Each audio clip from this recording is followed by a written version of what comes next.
Hello and welcome back to Politically Incorrect. I'm Carmen Cristiano.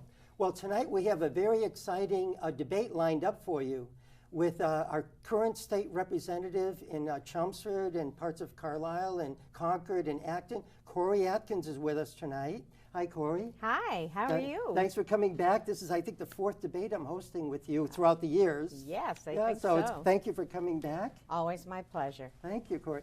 And we have Michael Benn for the first time on the show. How are you, Michael? I'm very well, Carmen. Thank you very much. Yeah, and thank you. Tom's fine, too. Apologize. Yeah, thanks for coming on the show. First time. You'll find it'll be a lot of fun, I think. Maybe not in your chair. I don't know, but I think it would be fun. But so far, it's a blast. Great.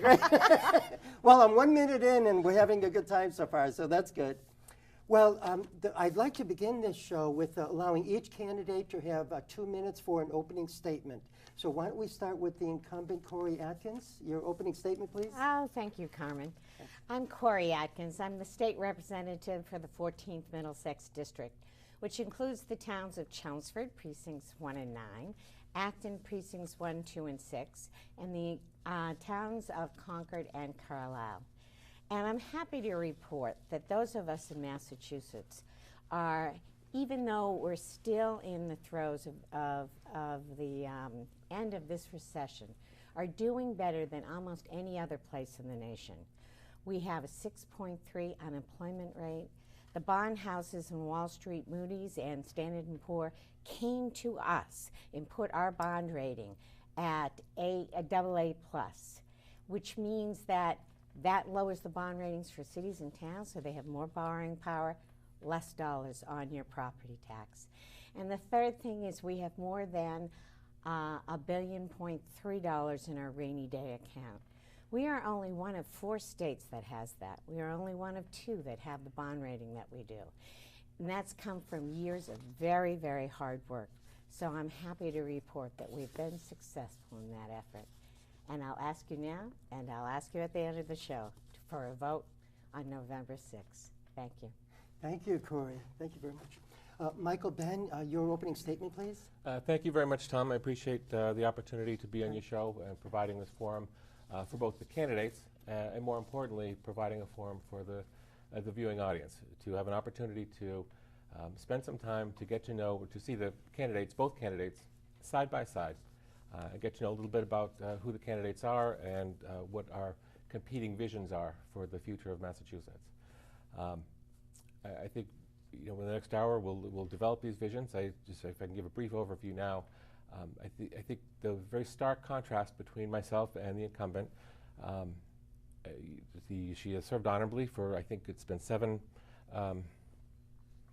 terms so far, looking for 8th now, and the difference, I am from the private sector. I've spent the last 24 years in the field of healthcare finance, and I have come from a long line of people that are not government employees and not elected officials, so this is a new thing for me. My big thing is that I look at problem solving from the perspective of the taxpayer, the moms and dads, from the school problems are concerned or education. I look at the approach problem solving from the perspective of the student and of the parent, again, the taxpayer. These are the customers of government, and as an axiom in the private sector where the customer is always right, that is no different here. As I believe that the elected representatives are there to represent the people, and that the customers are always right, and it is important that the legislature knows who the customer is and who they're serving, and that's who I am.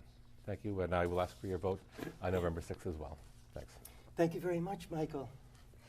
Well, the format for tonight's debate will be, there will be 2 minutes allocated for each answer initially, and we have Tom Fall and his friend Carol with us tonight helping us with the timing. And so after each candidate gives a 2-minute response, then it will be open for a real and genuine debate where you could question something that was said or rebut it or just have a different position or want to expand a little bit after hearing what the other candidate said. So it's very simple. We'll try to make those responses less than 2 minutes if possible, so we have a fast-moving debate. And I just ask that each candidate not talk over each other, and I think we'll have a lot of fun in the next hour. At least I hope so. And hopefully the most important thing, though, is get the information out to the voter, because an informed voter is a good voter, I think. Yeah. And we want that information out there. So one of the important things in the the state, we'll start maybe with Michael on this. Michael Benn, is the tax rate, the income tax rate. Yep. Michael, what do you think about the current state income tax rate, and do you think it should be lowered, or do you think it should be higher? What are your thoughts about that? Well, I believe that the income tax rate, it's now, I think, 5.3%. It should be 5%. Back in, I think it was 1979, when Michael Dukakis was governor, he raised it up to 5.95%. Yes. Yeah. And so it was a temporary tax increase, and that was, I believe that was what he needed to call it temporary, so that he could get past the legislature. And that when times got good, this was because times were difficult apparently, and when times got better, the tax rate would go back down to 5%. And that never happened. So times have been good, times have been bad, they've gone up and gone down in all of these years, and the tax rate never got down to 5%. Yeah. So in 2000, the voters finally stood up, and they used the initiative petition process, which I absolutely love. That is my favorite part of the state government. So they got together and put on the ballot a question, that you shouldn't have had to do, because again, the government should have kept its promise to begin with, but it didn't. So they put it on the ballot, and the voters, by a 60% margin, 60 to 40, said, bring the tax rate back down to 5%. Yeah.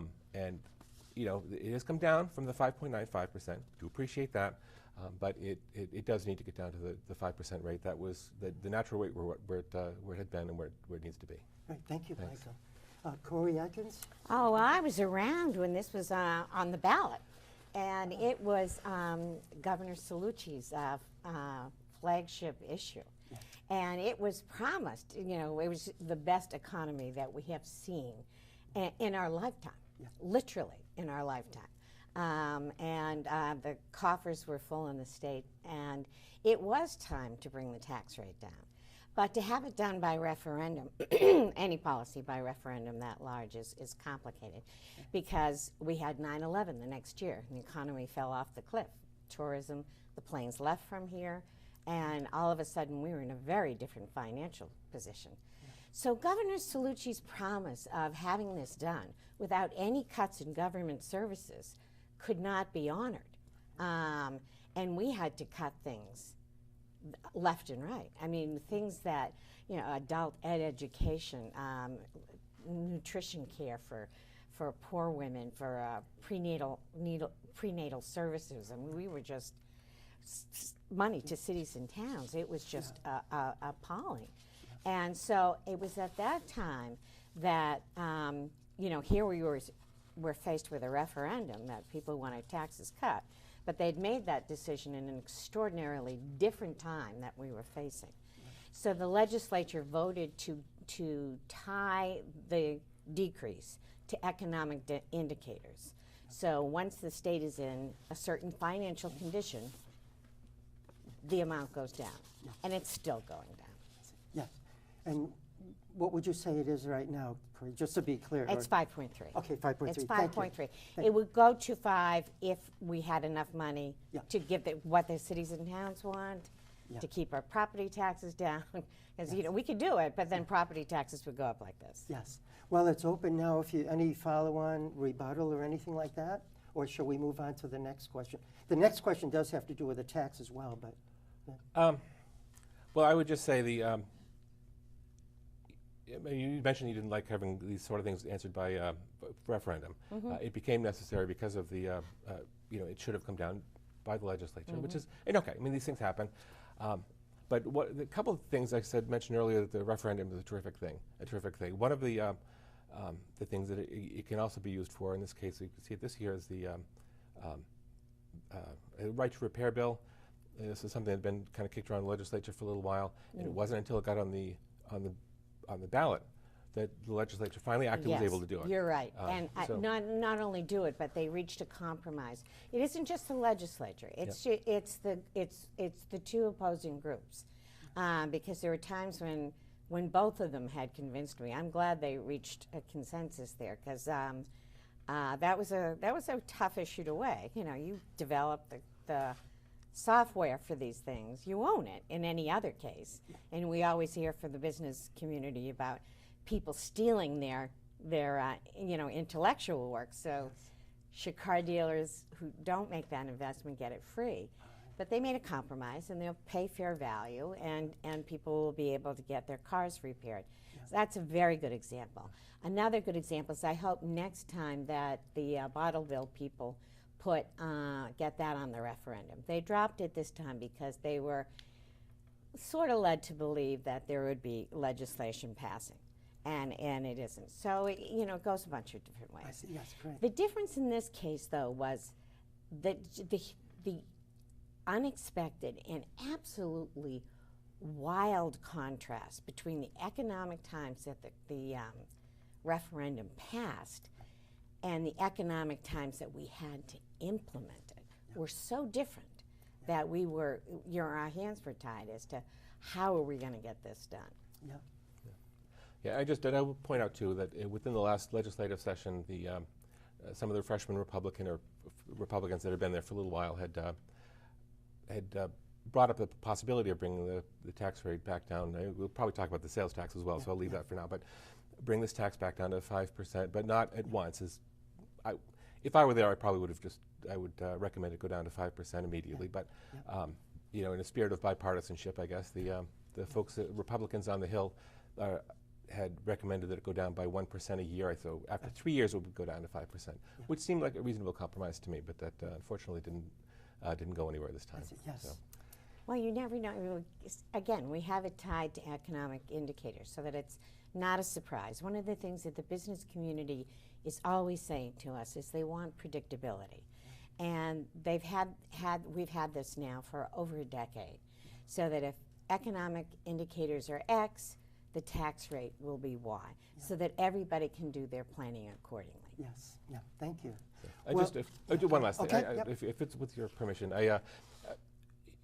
to some extent, and economics professors will tell you that to some extent the taxation will drive economic indicators. So, if you bring the tax, things that are more expensive, you get less of. So when you make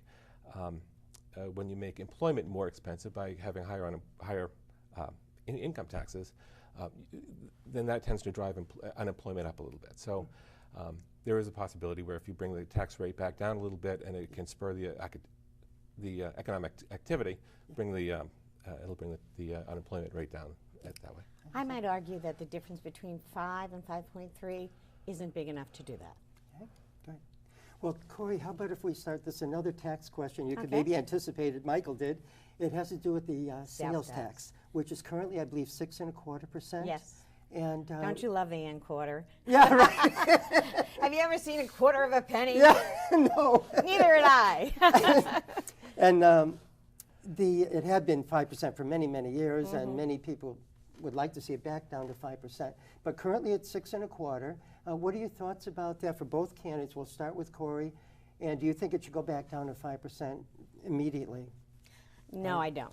Okay. And I'll tell you why. Because before we implemented the lowering of the income tax, and it was in the 6% down to 5.3, we had lowered 141 taxes in the legislature. I wasn't there at the time. So the legislature has lowered a lot of taxes over the years. We in Massachusetts have one of the lowest sales taxes possible, and throughout the nation. And so when the state needed more revenue, obviously we weren't going to look at the income tax because that was tied to an indicator. Yeah. So sales tax is really the only place to go.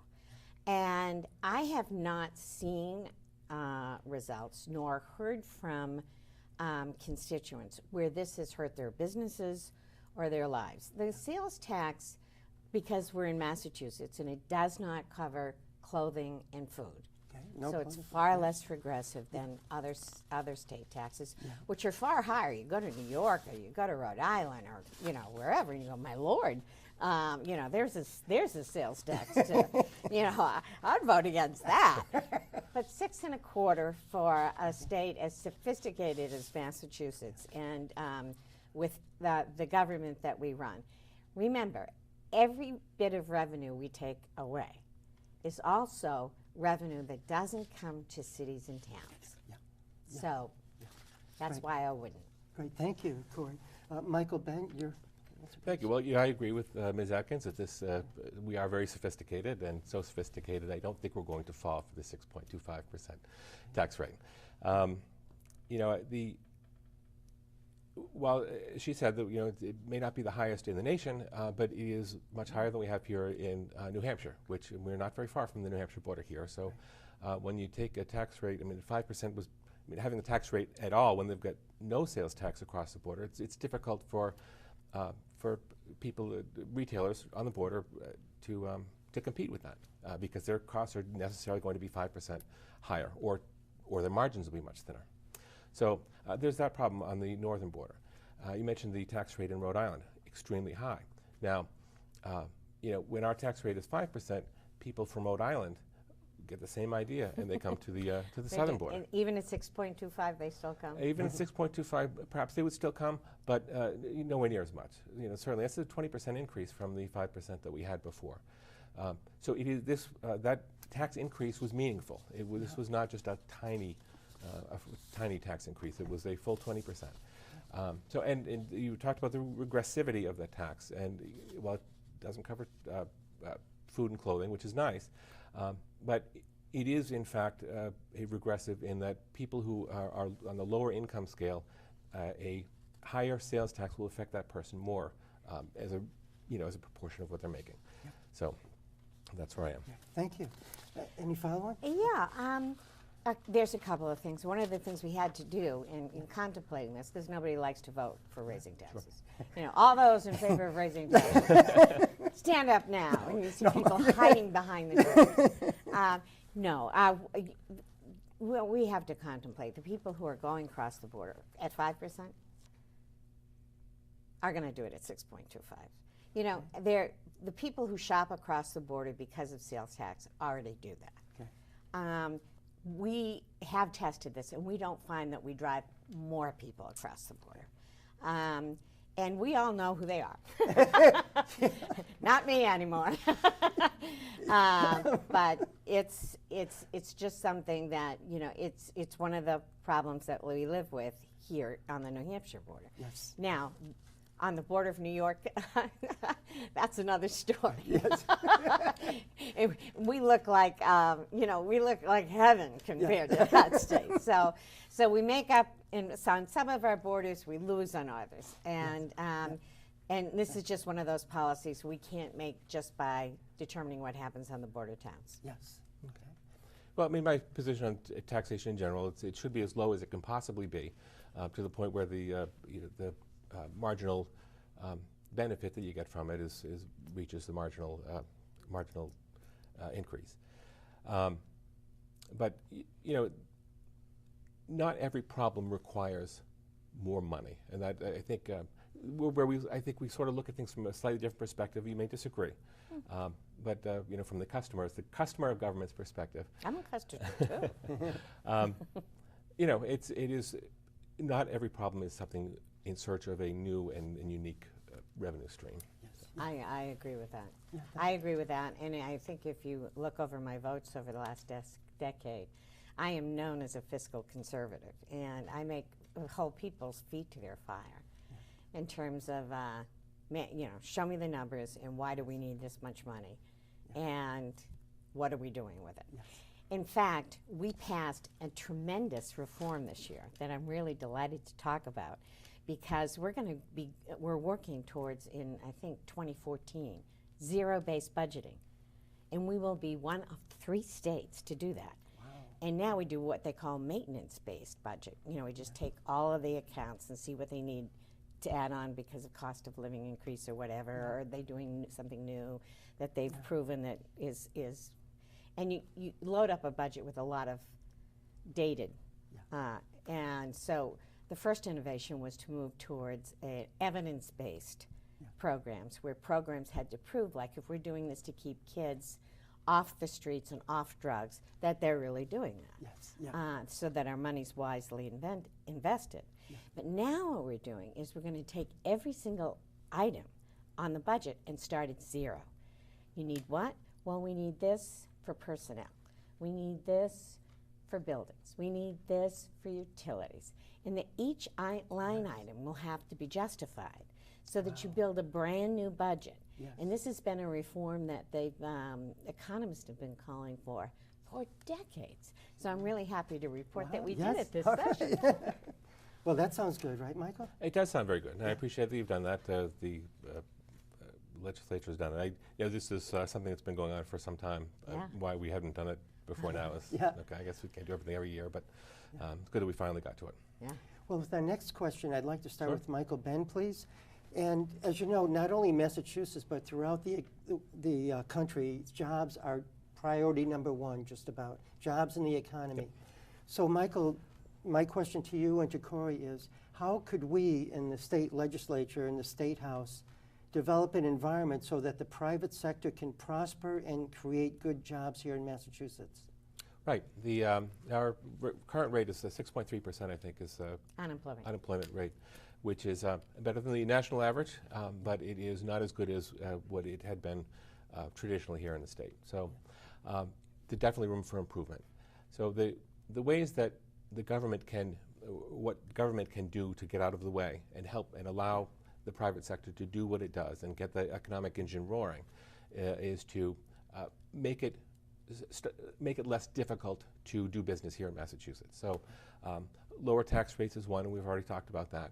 The regulation reform, the government exists to do some very good things. It is necessary that it exists and to make sure that the folks are all playing by the same set of rules and that the rules are reasonable. But sometimes what can happen when government gets too powerful and the power resides internally rather than with the people. Government gets too powerful and we start to get over-regulations. So, I'm not saying we get rid of regulations that, environmental protection things, those are important, and, but there are paperwork, make-work kind of things that, those are the kind of regulations that need to be looked at, and if they don't serve a valuable purpose for the community, for the people, and for the business, then we get rid of them and let the businesses do what they need to do so they can hire people and get the economy back up. Thank you, Michael. Cory? Well, one of the reasons why we're in better shape than most states in the nation is that we make a huge investment in education. That is our biggest natural resource, is a trained workforce. And so we do this from birth through postdoc until that we have invested, that our K through 12 systems are as good as we can make them at any particular point. We use our community colleges in partnerships with business, and so the community colleges are really the engines that drive a lot of workforce training, so that they can turn on a dime. If you need certain kinds of people trained for robotics or biotech, our community colleges are filling that gap. Plus, we have such great research institutions in Massachusetts. We get a lot of research money, and we get that's why we are the innovative economy here. But Mike's right. One of the biggest things we had to do was streamline permitting, so that businesses, when they come here, and the governor's very good at that. He's very aggressive out there recruiting businesses for Massachusetts. Unlike before him, when I had to go to the purchasing agent because Zoll wasn't even allowed to compete for the defibrillators here from Chelmsford. But anyway, that's another story. But what we tried to do is have each community have areas in their community that are already zoned for businesses. So the permitting process has been streamlined, and then it doesn't hold up businesses from coming here. I see. Great, thank you. Any follow-on rebuttals from you? Not really rebuttal, but you pointed out the educational institutions we have here. top-notch, absolutely fantastic. We have and huge numbers, and we have great employers, the 128 belt and even 495, 495. As it grows. With all of this activity, both on the educational front and on the employer front, you would think our unemployment rate would be down a bit lower, back to where traditionally I think I'd like to see it closer to 4.5%. I think that's where we saw it bounce down a couple of times in the last. I know we're going through tough times, but this is where we need to go. But instead, what we're seeing is people actually leaving the state, which is really unfortunate because we they were before. They're not now. Actually, our population has gone up in the last census. I'm happy to report that because I was really worried about. So Barney Frank will get his job back now. No, I mean he's. I'm familiar with that area. That area, and we should talk about areas of the state and why we're at 6.3 is because we have pockets in the state that have 12 and 15% unemployment. And that's why the casino vote was so popular in those areas, in western Massachusetts, down in the South Coast. They really need new industry. And they're not, because of, the western part of Massachusetts, a lot of those towns don't have broadband yet. So you're not going to put a biotech company in a place where they don't have broadband. And, but other industries can go in there. And that's what we're always in search for. What industry matches what area of the state? Yes. But those poor people, boy, on the South Coast and in western Massachusetts, they are still toughing it out. Right, thank you. Well, Cory, how about if we start with you on the next question? As you know, there's 3 ballot questions on the November 6th ballot this year.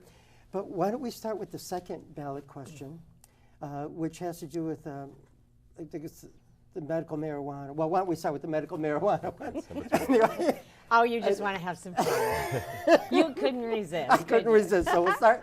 So what are your thoughts about that, Cory? So I didn't inhale. Okay, Bill, thank you. No. I even inhale when I smoke a cigar, and I get sick. Well, I'm in favor of medical marijuana. I'm in favor of anything that will, prescribed and legal, that will alleviate somebody's pain and suffering. But I also think, because I've watched what's happened in other states, in Colorado and places, people have taken this opportunity to the hilts. I mean, they have just started growing it and selling it to their friends, and I think we have to have when we get that to us, I think it's going to pass from the numbers I've seen, that we have to be very, very stringent with our legal safeguards. And just how people are going to be able to get it, just like we would with any other, with barbiturates or any other controlled substance. Yes. Thank you, Cory. Michael, your thoughts about that? I'm actually against this question, and one of the telling things when this question came up, it was a joke. We sort of laughed about it because smoking pot, everybody thought. But the fact is that I certainly would be in favor of any kind of medication that would help to alleviate pain and suffering for a sick person. And there are compounds within the marijuana plant that have been extracted and refined and are being used now currently for medical purposes. Do they have it in a patch, or is that a joke? That I do not know. Okay. I apologize. But now when you get into the situation, is smoking it really any better for you than doing anything else? I would submit that smoking is probably not the most healthy way to ingest the medicinal value. Anything. Exactly. Yeah. So, and I think 2 years ago we had we legalized the possession of a small amount at some point, or decriminalized, I guess. So, what I see of this question is it is part of the incrementalist way of getting full legalization of marijuana, which is, if you're in favor of legal marijuana, then vote on that. That's fine. But I find this to be sort of a backdoor way of getting that done. Yeah. So. Great. Well, should we move on? Because I want to cover a lot of topics, and our time's running out, and I think we got your clear positions on that. How about the other question, death with dignity, one of the other questions which is very interesting. Maybe if we could start with Michael on this one. Sure. Michael, your thoughts about the death with dignity ballot question? It's a very difficult question, but I will tell you flat out that I am against that question as well. And the reason is that I have full respect for the dignity of sanctity of life, and I had some personal experience. Not long ago, my mother had gone through some very difficult times, and there's just nothing worse than having to sit through and watch a mother whom you've loved and who's loved you and cared for you just wither away. And she was a Catholic woman, and she would not have wanted us to do anything to her that would not have been in keeping with that tradition. We knew she was within 6 months when she was within 6 months, so there was, which I believe is one of the provisions there. Yes. Yeah. And this is, if this had been available and one of the doctors or one of the caregivers or any of these interested parties had been able to convince her in her state, which was not totally coherent, if they had been able to convince her to ingest one of these pills that would have killed her, she would not have been there to witness her granddaughter, who made her smile in a way that I had not seen her smile in 6 months. Thank you, Michael. Thank you.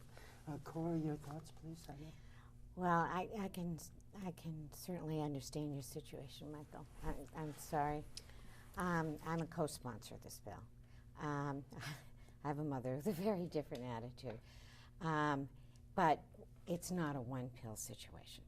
And it is death with dignity, which allows a person, if they have they have to go ask a doctor themselves. And they have to get 2 doctors to get approval. And the doctors have to say that you're in a position to make that decision for yourself.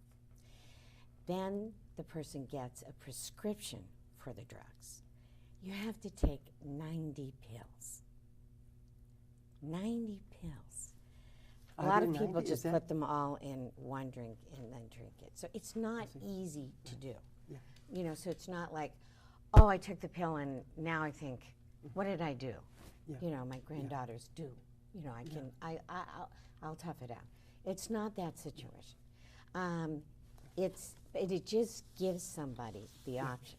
Yeah. Now, interestingly enough, and because this is I think it's a conversation that society needs to have, and because those of us who are boomers, have been controlling so much of our lives, we're the ones that are sort of driving the desire for this conversation.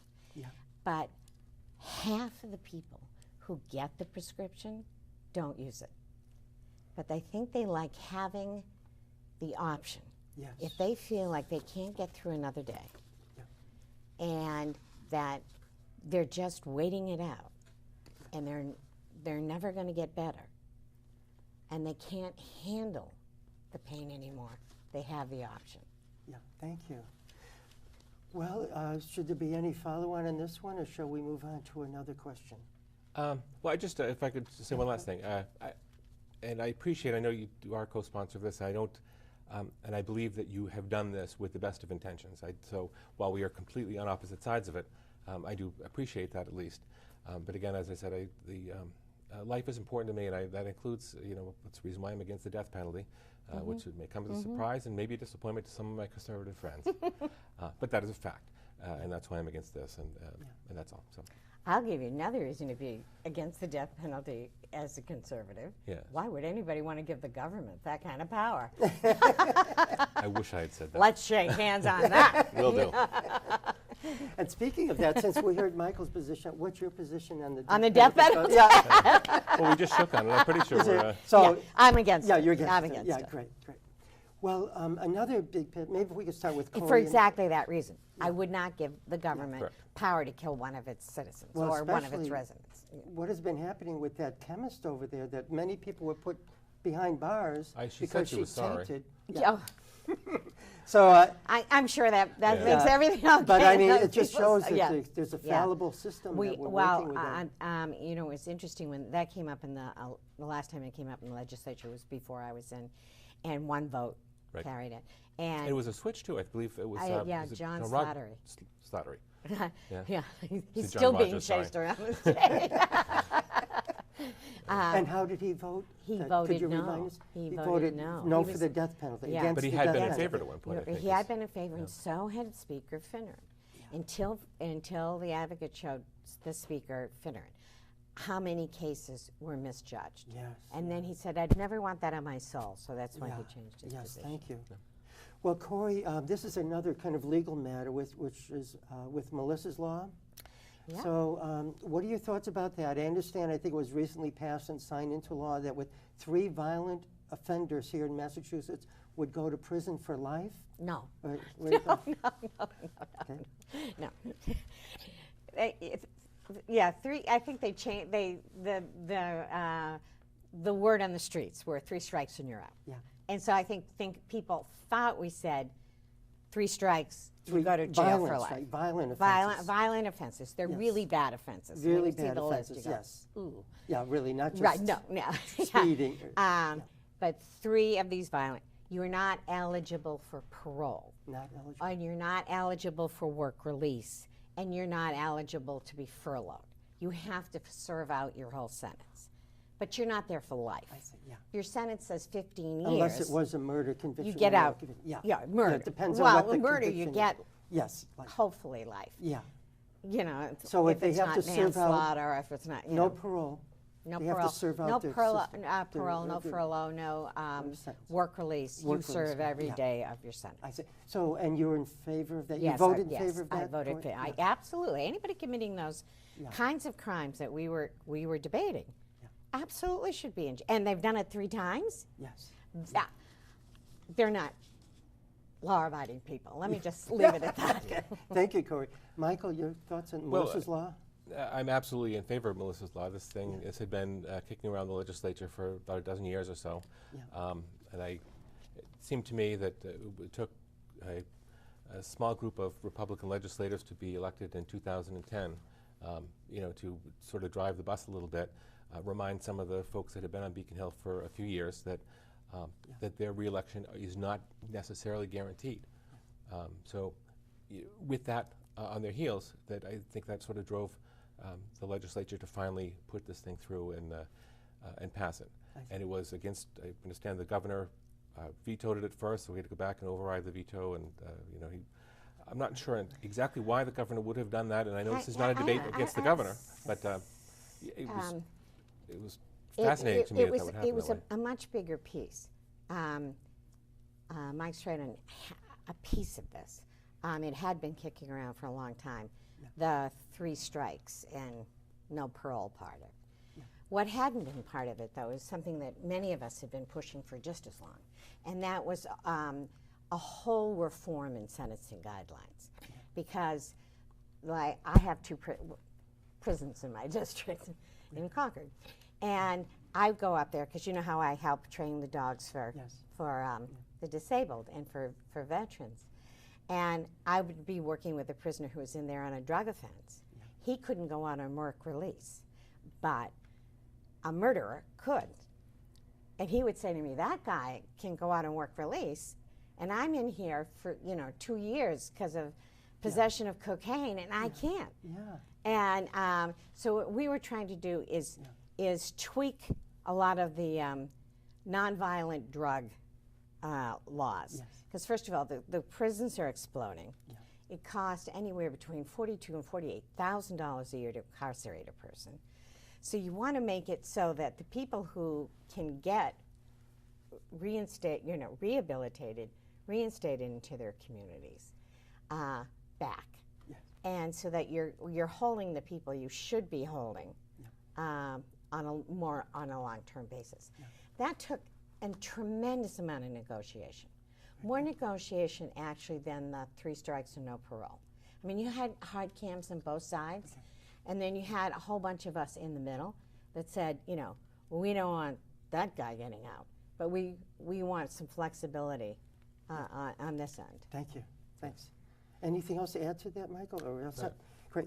Well, both of you live in Concord, right? And the big thing in Concord lately is deposits on juice and water bottles and eliminating small water bottles. Just water bottles. Water bottles, eliminating them, right? Michael, maybe if we could start with you. What are your thoughts about adding deposits on juice and water bottles here in Massachusetts?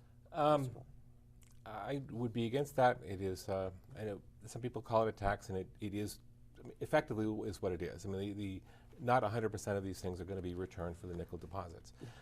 I find most of the things that I get will go into recycling, but I'm not bringing them down to the place to get the nickels back. So that would end up costing me money, and for that reason alone, it's good enough for me to be against it. But I mean, there are other people in the same situation. It is, particularly in Concord, it is so easy to just drop something in this recycling bucket that we just don't need the nickel deposits. I see that. Thank you. You know, I can, for years I lived, before I moved back into Concord, I was brought up there, moved around a little bit when I got married, but I can remember back before recycling was popular and a fad, and going down to the local place, separating the cardboard from the corrugated, from the newspaper, from the brown glass, the green glass, the blue glass, all of this. And now it just, all you do is just dump it all in a single barrel, and it's done, and it's recycled, and that is an environmentally friendly and sustainable way to do it. Great, thank you. Without costing us money. Thank you. Cory, your thoughts about that? Well, I agree with Mike about how good Concord is. I mean, but that took a lot of effort by a lot of people. I agree with the adding the tax on other water, juice, all the things we weren't drinking when the original bill went through. And the reason why I do, because we have our parks and recreation things, our environmental programs have been underfunded for over a decade because of a lack of revenues. That's just one reason. I mean, we have a real need for that. People love those parks and love to use things. They want those swimming pools in the summer and things like that. The other thing is how much trash we can recycle in Concord, because we do. First of all, I have to vote for it because my mother, I save all of my bottles and cans for her. So every time I go to visit her, I have a big bag. She says it pays for her bowling and really? everything. So this is a joke in our house. We send cartons to each other on this. But it does present a real environmental mess in a lot of communities that are not as good at recycling. We have ways to recycle all over the town center. A lot of communities don't. So that's a lot of plastic in the environment that is just going. So it sounds like there's a difference there, that Michael would be against the deposits on water and soda. You would be in favor of it, right? Yeah. But we're both in favor of recycling and both in favor clean of environment. recycling. Absolutely, And I have to say that Barbara Anderson, who's head of Citizens for Limited Taxation, familiarity she's with the Barbara. queen, and she says it's not a tax. Okay. And but is she in favor of it, though? Or she no, didn't she's say? not in favor of it, yeah. but she said it is not Okay, a tax. Okay, And great. so she gets a lot of credibility on that issue. Well, shall we move on to the next question, which, or is there any You're follow-up? going to talk about the water bottle thing too? Oh, yeah, go ahead. Okay. I just, because one of the things, we have the deposit on the sodas and the sugary things, which are generally not considered healthy anyway. The juice is more healthy. Water is really healthy. Yeah. And I considered when the Concord had taken the unusual step of banning the sale of bottled water in Concord. Bottled water in Concord. I think sometimes when we go on vacation, we do a lot of driving, and on these long trips, I have my daughter, my mother's granddaughter, who she loves very much, is a type 1 diabetic. And sometimes we go on these trips and we have to stop for do whatever it is we need to do. And I think sometimes she wants a bottle of water.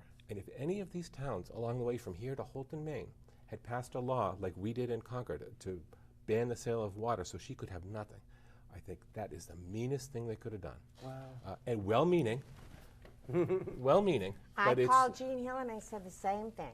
I said, people are out there with diabetes. They're out there with their young children. They want to give them water. All you've given them now is a sugar drink option. Correct. And Or to, they and can to, get and diet to stuff, but it's- ban water, bottled water. So people are putting up these funny little machines, I guess, that give us water. Hydration station. They say hydration station. Drink out of the, what do you call it? The water fountain? Water fountain. Yeah. I don't know what to call them because I grew up in the, I was a little kid in the 50s when polio, and we were not allowed to drink in them. So I can't get really? myself to do it. Yes, Because yeah. it's just like, I don't know who was there last. And Yes. But you're right, because I have water with me all the time. I do carry it in a container. But I have bottled water too, and I just thought that was Just to have it as an option, because sometimes you're not going to have this thing. That's You right. do the best you can, but That's sometimes right. you just need it. And Absolutely. it's such a healthy alternative. Well, it's my understanding that this ban passed at the Concord town meeting, Town right? meeting, yeah. But that it's being reviewed and appealed, No. right? No. Well, I don't. At least Sorry, that's what I- maybe I'll let you talk. Well, I think we're both on the same page. We're not we sure are- if it's being we appealed, could right? fight about this all we want, but we're on the same side. Yeah. Yeah, Well, the Secretary of I'm sorry. No, the, then they'd think we were yeah. married if we were fighting about the same thing. Yeah, it had been approved by Martha Copeland. Martha Coakley. But If I'm not it sure is what's going on. appealed, and as I understand it, Yeah, correct she me left if the- I'm she wrong. left the option yeah, open. correct me if I'm wrong. If it is appealed, and the cost to defend it to the town goes over a certain amount, it'll be dropped. Does that That sound sounds familiar? right. Honestly, Yeah. I will defer to your expertise on Don't that. hold don't hold, we think this is right. I see. And Yeah, otherwise, great. it's January 1st, so we've got 3 more months Right. for it to happen. Okay, I'll let you move on to the Great. next subject. Sorry. Well, how about if we start with you, Michael, and the next Sure. question, which is to do with the Pacheco law? And do you think we should force towns where they're going to spend town money, or states where they're going to spend state money, to definitely employ union workers, or could they just go out to the lowest bidder? The Pacheco law, I believe, prohibits that. Yep. So the question, are you in favor of prohibiting it? So we limit it just to unions, or do you think we should allow open bidding on anything that involves basically public funding? This is a softball on purpose, Carmen. No, absolutely. As I said in my opening statements, I am in favor of the customer of government. And we are the taxpayers, and the cities and towns are sort of customers of the state government as well. So, anything that we can do to lower the cost to the individual and to the municipality, we'll do. And God bless the unions and the folks that work hard to do what it is that they do, and they work hard to earn their wages.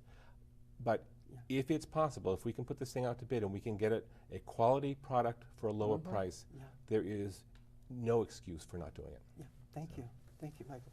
I Cory, your agree thoughts? 100%. Right. And I'm a strong supporter of unions, but Yeah. when we do something as a community, as a town, as a government, we're using other people's money, and it isn't just union taxpayers' money; it's everybody else's money. Yes. Yeah. And we have all of my communities, have more schools that need to be built. They have. This would just save us in so many instances. Yes. Could I ask, how is it going at the State House? Is there any impetus to get this Pacheco law taken off the books? I would say no. Or repeat? I would say no because I'll tell you why. Incrementally, perhaps yes, but the unions have considered themselves having had great losses through this recession, especially on municipal health care bill. We finally got that. I used Chelmsford as my poster child for that argument of why we should go to, the GIC, or an agreed upon plan, because you had to make arrangements with 11 unions sometimes. Wow. Chelmsford did that. They got that accomplished, and then the American Federation of Teachers came in the last, and they were going to share the savings with the unions, and they came in at the last minute and wrecked the deal. Oh. Remember that? Yeah. Well, thank you, Cory. Thanks. I see our time is running short, and there's a couple of other questions I wanted to get to. But, Cory, since you just spoke, maybe if I'll start with Michael on this one, which is, we do allow gay marriage here in Massachusetts. And the question to you, Michael, is, if you are a state representative, would you support that law, or would you vote to repeal it if it ever came up again in the State House? Gay marriage, basically. Are you in favor? I'm not in favor of that. I am in favor of equal rights for everybody, and I make no exceptions for somebody's race, gender, sexuality, any of that. But the fact is, to me, marriage is a union, a specific union between one man and one woman, and it's just what it is. And the legislature, the court has changed this. The legislature's gone along with it, so that is the law as it is today. We put up with it. That's fine. So my biggest disappointment with the way that went was go back to the citizens petition. They had a lot of folks sign this petition to get the thing on the ballot, and we went to constitutional To convention. get what on the ballot exactly? Oh, to keep it, or to define marriages between one man and one woman. Yes. Yeah. And the people were not given an opportunity to speak on it. So that was where They I was. weren't allowed to vote. They wouldn't The vote, couldn't citizens vote on weren't allowed to it. vote. The constitutional convention was Oh, convened and gaveled closed before they took it up. So They determined it was like unconstitutional, whoever they made that determined. determination. Well, right? they I think- determined that even though tens of thousands of people had signed the petition, Yeah. that the people would not get the opportunity to vote on it. Yes. And this is, they say it's really popular, and it may very well be, but we won't know this because it hasn't gone to a vote. And as far as I know, every state that has allowed it to go to a vote has come down on the side of. But I did just, if I could clarify one final thing, is that reciprocal benefit arrangements is something that I had been in favor of and would continue to be. Yeah, thank so you, Michael. Thank you. Carol, Cory, your thoughts on that? My thoughts are, well, I was a sponsor, and I was proudly one of the members who took that vote. I would never put a civil rights issue on a ballot, never. Having grown up as a woman and having been denied my civil rights during part of my lifetime, because we had to fight for our credit rights, had to keep our own name rights. I mean, we can go there. We have a laundry list of the things we've gotten in my lifetime, and not from a legislature by any means, and certainly not from a public referendum. Yes, So I know people are always more anxious to take away somebody's rights than to give them rights. So that's something that is our job, as I see it, to protect. We are there to protect the Constitution of both Massachusetts and the United States, which says equal means equal. Reciprocal rights don't do that because of all of the benefits that married people get. And marriage, the notion of marriage between one man and one woman, is a relatively modern concept because in the past, men have had many wives, or in some societies, women have had many husbands. So it depends on which society, which culture, and what particular time you're talking about a marriage. The right to marry has always come from the state. There are two different kinds of marriage, the one you get in a church and the one you get in the state. We are only talking about the one you get from the state. Yes. So you do have a difference of opinion on that one, right? Cory is very much in favor of gay marriage, and Michael, you're not in favor of gay marriage. Correct. I don't consider it a civil right, and that's why we have a difference. If it were a civil right, absolutely, I'd go on the side of civil rights. But this really is not an issue in 2012. This is something that they could run on 2010 or 8, whatever. Happily. It's what's been that? resolved. Well, I mean, Unless, it's been resolved here. So. Laws could be repealed, though, right? Well, it would cause a lot of but I mean, ramifications. You have lots of families. Yes. What would the children do? Well, I know but it's good to know how people feel about it. Well, I don't think it could be. First of all, the only person that lost an election on this. Well, didn't they try to repeal it in California? Excuse me. The only person that lost an election on this lost because he voted against it. Okay. So I don't see But it in being California, repealed in wasn't there a Massachusetts. proposition to try to repeal it? So that's what we have to know, kind of where people stand to be an informed voter. Do you know what I mean? So, but basically, we have a few minutes left. So there's You want me to put civil rights of Italians on the ballot? All right. You're right. No, not on the ballot. You're no, right. But Cory, another place where some people feel the government has been intruding into small businesses in Massachusetts and hurting them is with daycare centers. Some people are trying to have daycare out of their homes. Right. And then the government is coming in and trying to get them all licensed and adding a lot of regulations and, just slowing them down, basically, making it hard for them. And what are your thoughts about that? Do you think the government should get in and try to regulate these little mom and pop daycare centers? Having been a consumer of mom and pop, going back to we're the customers here, and I always try to take that point of view. I'm the customer. I'm putting out money, and that's my child. That's my child.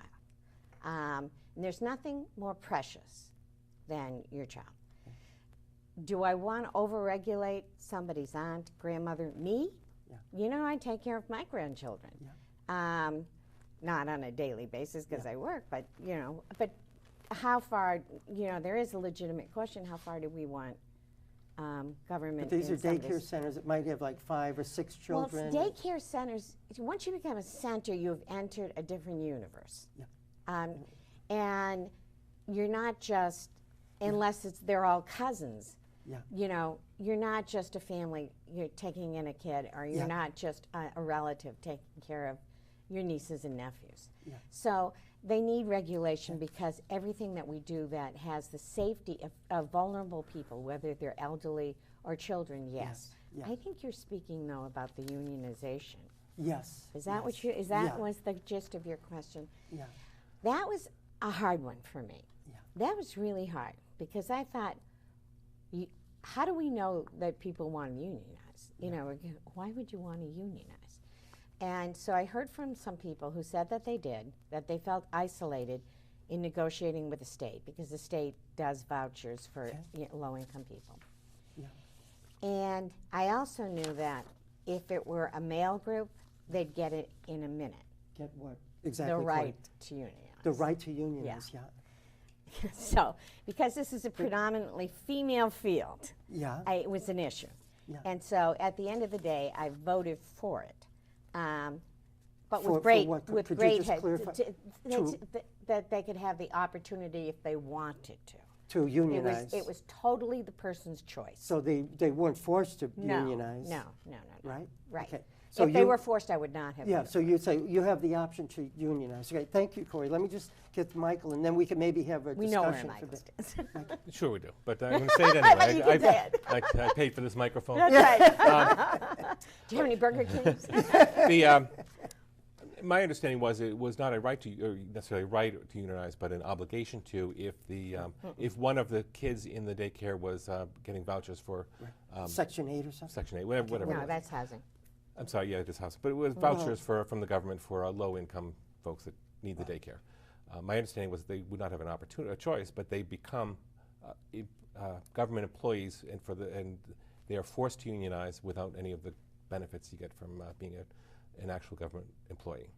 That was my understanding of it, and perhaps I'm wrong. I'll look into it more closely I'll afterwards. look at it more closely too, because I so- would have a real issue with that. Yeah, We can go back and change that if that's the case. I intend to. And you will have my commitment to lead the fight on that. Good, Listen. good.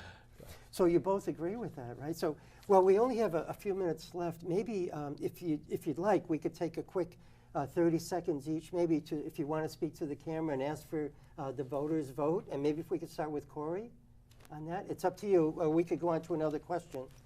Like No, casinos, we could talk about Can we casinos. see what the question is? What's Yeah. my part number 3? Casinos, we could talk about Casinos. casinos. We haven't talked about that yet. I'm happy to. Oh, we only have 1 minute left. Well, I'll do my 30 seconds. Okay, very, very quickly, maybe even, yeah, go ahead. Hi. I hope you've enjoyed the last hour as much as we all have. You've seen differences of opinions, and you will continue to see that. But I hope that you recognize that I will be there every day. I'm a full-time representative. I come out to my constituents' homes to see their issues and problems, and I just love being the state representative from the 14th Middlesex District. Thank you. Thank you, Cory. Michael Benn, if you want to Thank speak. you, Tom. Yeah, my name is Michael Benn, and I asked for your vote on November 6th for the position of state representative in the 14th Middlesex, Concord, Carlisle, Acton's 1, 2, and 6, and Chelmsford's 1 and 9. What you will get with Mike Benn is an outsider, somebody who has spent the last 24 years in the private sector and will approach problem solving in the legislature from the perspective of the customer of government. Thank you. Right. Thank you, Michael. Ben, first time on the show. Hopefully you enjoyed the debate. This was somewhat. great. Great. I Thank very you. much enjoyed it. Thank Well, you. I thought you both did a wonderful job, and Cory, thank you so much again Oh, my for being pleasure. here. And I thank our wonderful crew to help put all this together. Yes, well done. And please ask everyone at home, the voters, to read everything you can, watch all the debates, become as an informed a voter as you possibly can. And once you're informed, then please get out on Election Day, November 6th, and vote not only in this race, but for all the other races as All well. the way down the ballot, because we're at the end. You're at the end, yes, don't forget the end. The bottom of the food chain. Thank you very much. I'm Carmen Cristiano. Ciao.